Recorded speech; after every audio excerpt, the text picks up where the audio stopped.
तो क्या हमेशा यही नियम है कि 84 लाख योनियों का चक्र पूरा करने के बाद मनुष्य शरीर मिलता है? यही नियम है क्या? मुख्य नियम तो यही है कि एक बार पूरा 84 का चक्कर लगाइए और फिर एक बार मनुष्य शरीर मिलेगा। पर कभी कभी भगवान देखते हैं ना, कृपा कर जाते हैं। कैसे कृपा कर जाते हैं? मानो कुकर शरीर प्राप्त हुआ, पर संयोग से किसी धर्मात्मा के दरवाजे पर पहुंच गया। कुत्ता बने, अब कुत्ता से सीधा मनुष्य तो नहीं बन जाएंगे, अभी तो पूरा चक्र बनाना है, क्योंकि कुत्ता तो निकृष्ट योनि है। योनियों के भी क्रम है, पहले रेंगने वाले जीव बनेंगे, फिर जलचर बनेंगे, फिर 4 पैर वाले बनेंगे। 4 पैर वालों में भी जो गोमाता है वो सबसे उत्कृष्ट है, और जो कुकर है वो सबसे निचला है। तो उसमें भी क्रम है, क्या बनेंगे? तो जीव घूमता रहता है। लेकिन राम जी आगे बड़ी प्यारी बात कहते हैं, कब हुक करी करुणा नर देहि, कब हुक करी करुणा नर देहि, देत ईस बिनु हेतु स्नेहि, देत ईस बिनु हेतु स्नेहि। जीव 84 लाख योनि में भटकता है, लेकिन कब हुक करुणा कर नर देहि, देत ईस बिनु हेतु स्नेहि। लेकिन उस चक्र के बीच में कभी भगवान की करुणा हो जाती है। कब हुक करुणा कर नर देहि, माने कुकर बने थे, अभी पूरे चक्र बाकी थे, अभी मानो 35 लाख योनियां बाकी थी 84 लाख में, बीच में थे। लेकिन कुछ संयोग मानिए, कुछ इस भारतवर्ष की बड़ाई मानिए, कुत्ता तो बने पर किसी धर्मात्मा के दरवाजे पर बने, और प्रतिदिन भगवान को भोग लगने के बाद में रोटी मिलती थी। जय हो। कोई मंदिर से आते थे, प्रसाद डालते थे, तो कुकर की योनि में वो भगवान का भोग लगा, प्रसाद पा लिए। धर्मात्मा के दरवाजे के कुत्ते थे, धर्मात्मा के घर में कीर्तन होता था, प्राण छोड़ रहे थे, कीर्तन कान में पड़ गया। अपने उद्धार के लिए कुछ नहीं किया, कर भी नहीं सकता, लेकिन वो चरणामृत मिल गया, किसी तरीके से प्रसाद मिल गया। ये जो अपने यहाँ कहा जाता है ना कि सबको ऐसा दीजिए वैसा दीजिए, उसका एक कारण ये भी है। कुछ लोग कहते हैं मन मन में कीर्तन करो, जब करो, ये चीखने चिल्लाने की जरूरत क्या है? बहुत जरूरत है साहब चीखने चिल्लाने की। क्यों? मन मन मारे करें, अपना ही कल्याण होगा। जोर से बोलेंगे, आप सब भाई बहन तो सुन ही रहे हैं। भैया ये अस्तित्व भी सुनता है, ये पेड़ भी सुन रहे हैं, ये पत्थर भी सुन रहे हैं, ये जीव जंतु भी सुन रहे हैं। पता नहीं ये नाम किसका तरण कर दे, पता नहीं किसका तरण कर दे, किसका तरण कर दे। हमारी गुरु परंपरा में बड़े आचार्य, बड़े बाबा जी महाराज, दरवाजे पर कुतिया रहती थी उनके, उसको गुरु महाराज भक्ति माँ बोलते थे। बंधुओं, भक्ति माँ कहने को कुतिया शरीर था।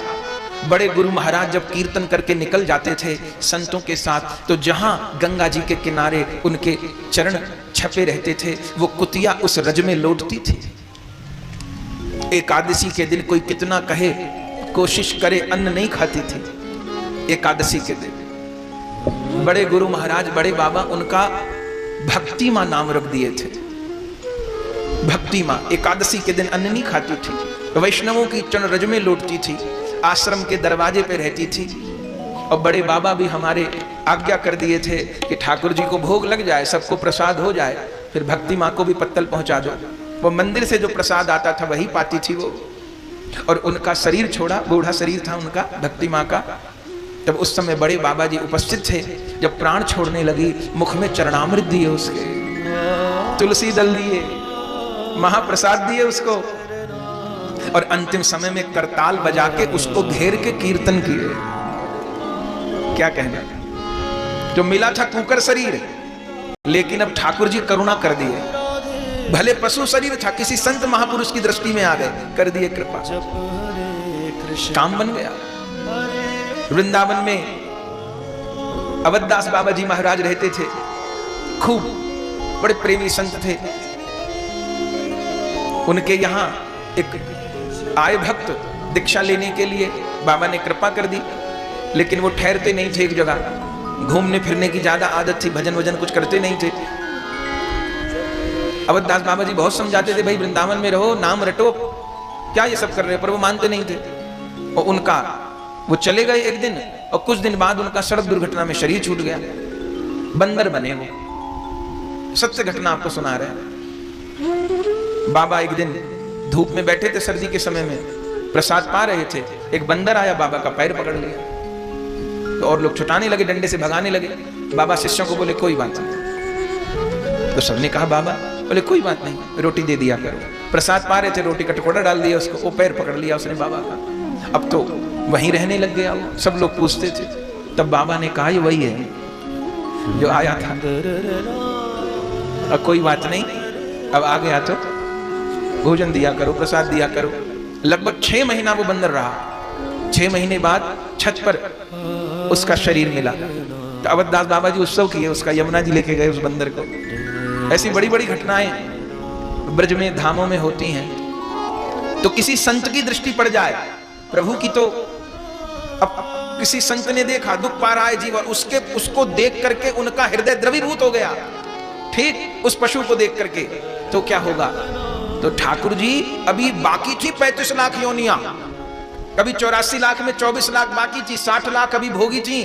लेकिन भगवान कहते हैं चलो कोई बात नहीं, कबहु करुणा करी नर देहि, देत ईश बिनु हेतु सनेहि। तब कबहु उस चक्कर को छोड़ के चलो कोई बात नहीं, एक बार और अवसर दे दो, एक बार और अवसर दे दो। कबहु करुणा कर नर दे, एक बार और अवसर दे देते हैं। देत ईश बिनु हेत, ये बात श्री राम जी ने खोली है, और कहीं ऐसी चर्चा नहीं मिलती कि 84 लाख के बीच में से भी कभी मौका मिल जाता है।